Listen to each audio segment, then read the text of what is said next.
really toxic trait of checking YouTube Studio like when I wake up. It's not TikTok, it's not my text messages, it is YouTube Studio for some reason. I used to think early on, like, what if today's the day I blow up overnight? I need to know immediately if I become viral and famous. I stopped doing that so much, but it is usually on the rotation of apps I look at when I wake up, which I'm also feel like I shouldn't just be scrolling on my phone. Anyway, the first comment I saw, which this is why I shouldn't do this because it just makes me think so much, which is fine. But the comment I got was not mean. It was, I think, very well intentioned. It was on my video from like a year ago, 50 Queries is what that video is called. It's where I'm talking about querying. Because that's all I ever talk about. Let's get a little closer, you and I. The comment says something along the lines of, it says, writing is difficult and gives back very little. Do it because you love doing it, not for fame or money. You will be disappointed, period.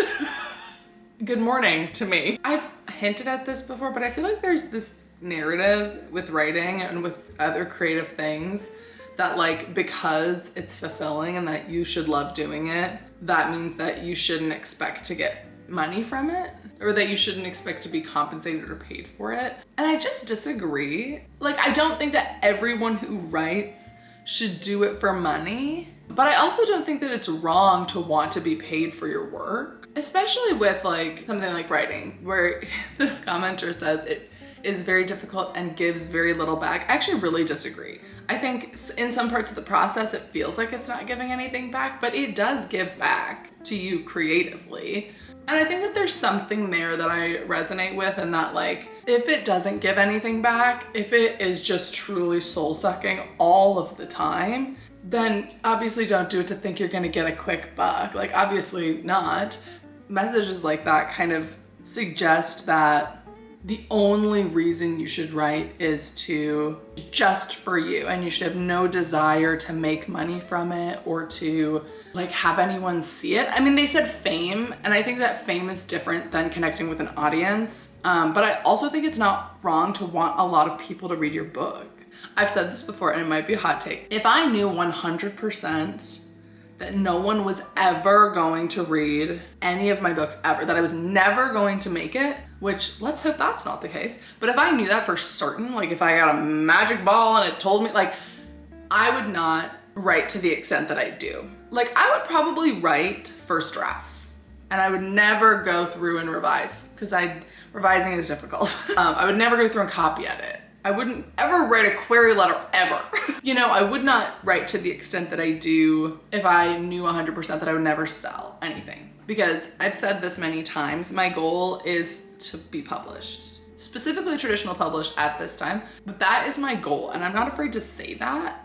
And it might, you guys, it might take like 10 years. And I am okay with that. I'm okay with the long game. Then this morning I went on TikTok and I saw this video from a literary agent talking about how bad the market is right now, and how she specifically, I actually really enjoy her content, but she was talking about how they don't know where the market's going, because like romanticy used to be this big thing, and it still is, but it's becoming very saturated. And so now like, she's not sure if she should take romanticy clients, but she doesn't know what she's going to take. So her focus, or where the market's gonna go. So her focus right now is to like pick up indies who are looking for representation, who are doing very well, and just sticking to the list they have, and I don't mean reading the queries, but not really like looking for anything specific. And I was just really disheartened by that generally. And then I hear all this talk about, you know, publishing is dying, which it's not. Everyone take a breath. And just like, there's so much to be depressed about, I guess.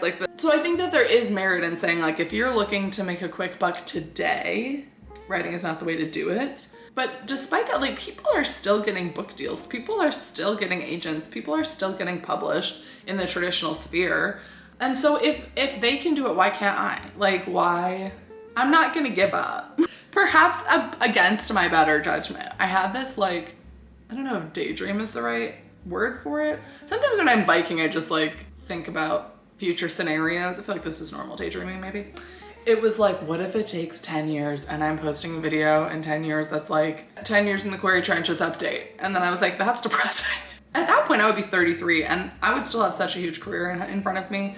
And I have such a crazy backlist to to like pump out a bunch of books, right? You know, so what I'm trying to say is like I'm in this for the long run, even if it takes like 10 years. And so I also just want this to be kind of a reminder that a lot of people are getting book deals, or a lot of people have gotten agents and book deals in the last year, and that's really awesome and amazing, especially here on YouTube. But that is not like the expectation.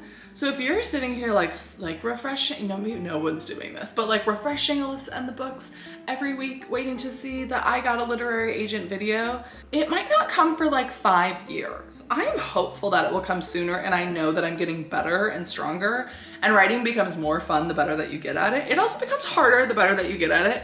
I just have to think like if I continue to stick with this, let's keep the 10-year example, even though it's depressing, for 10 years. Imagine how good I'm gonna be in 10 years. That comment really rubbed me the wrong way, but also it like made me want to talk about it because I want to make money off of writing. I want to be able to quit my full-time job and write full-time and publish books and go on a book tour and have my book signed by me, have book signings, and have people who've never heard of me as a person pick up my book at a Barnes & Noble. Like, I want that, and I'm gonna say it loudly, but I'm not entitled to it also. Like, I also wanna make that clear, like I'm not expecting it. Like, I'm not owed that, but I'm gonna continue to work for it, because if I've learned anything in this industry so far is that like the people who make it are the people who keep going and keep showing up. So yeah, I don't know, especially because like literary agencies, like I have a request out right now, and I looked, like it doesn't say anywhere her like expected amount of days to get back to me, but I looked on Query Tracker and it's like 100 days. And so I was like, okay, slay. And so it's very much this like hurry up and wait thing. And also, okay, this is the other thing I was gonna say.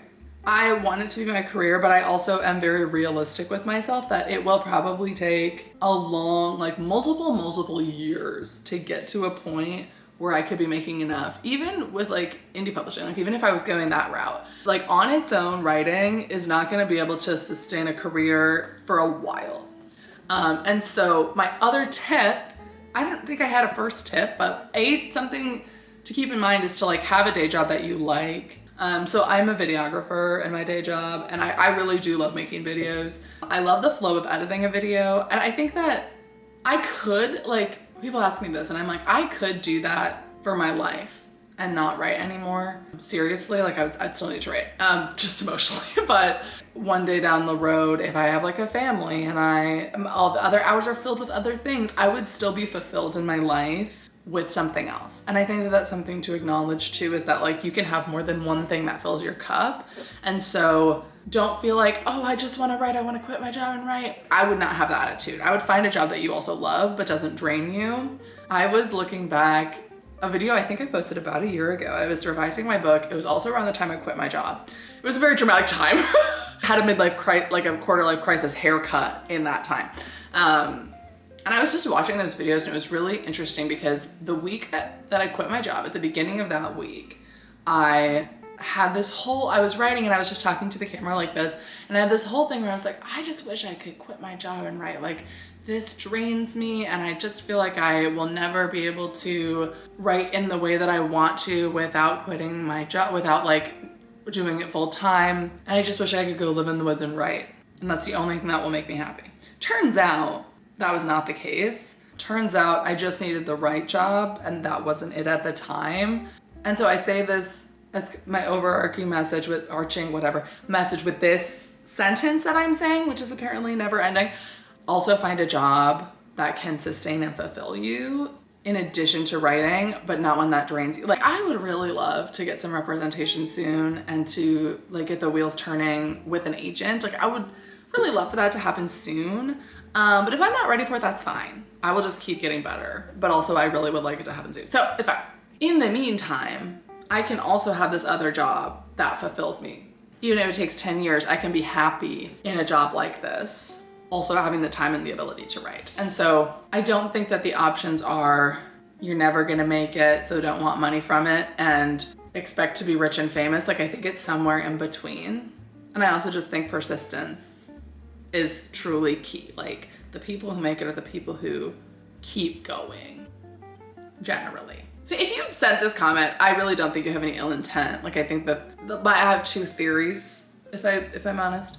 One theory is that like you're in the thick of it with querying or with publishing, and it's just like they just keep getting hit. Like you're becoming the punching bag of publishing, wanting to like impart this wisdom onto people of like, don't do it. Or maybe there's a little bit of self-doubt too. But I don't think that this was an ill-intentioned comment. I just read it and I was like, I just like so firmly don't believe this, you know? Like I can want to make money doing this, and I can also be fulfilled by it on its own. Like both of those things can be true at the same time. And there are some times when it's hard in the process and the only thing that keeps me going is like, well, in order to get this book query ready or publication ready, in order to like one day have a career, I need to push through this part. Because I think if you're only writing for it to feel good, then the second it stops feeling good, you stop writing. Where's the motivation to keep going if you don't have any external motivation except for this makes me feel good, you know? But I also think that that it should feel good sometimes. So I think that it's really a balance in the middle. Because if I would have given up on this book when it wasn't feeling good, like, I don't know, last week, I would never have gotten to this last weekend when I had so much great flow. So yeah, I don't know if this is a video on its own or if it is part of a vlog, but either way, I will see you very soon. Let me know what your thoughts are. If you send this comment, I'm not gonna like reveal who you are, but I hope that I didn't misrepresent you. And thank you for commenting, because every comment makes me think very critically about my entire life and spiral a little bit, but it's good for me to do. So, bye.